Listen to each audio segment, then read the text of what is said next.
ProTinkerToys.com, ProTinkerToys.com. Hey, I'm Brian Young with ProTinkerToys.com. My brother hates me when I do that. But anyways, we're doing videos on all my guns. Give you more details of the guns. And this one's the Desert Fox by Parris Manufacturing, item number 4641. And if you want, this is a die-cast metal toy replica Luger.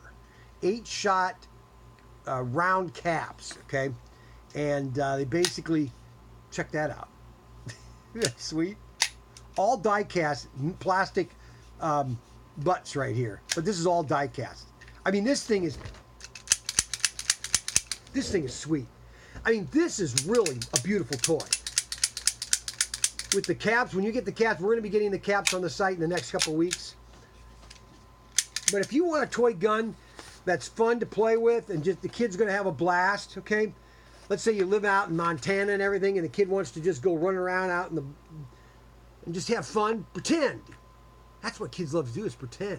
They don't know how to do that anymore with all these video games. And they play video games shooting them up and everything. Well, why don't you just let them take a toy gun out and just pretend you're just going, gotcha. Oh!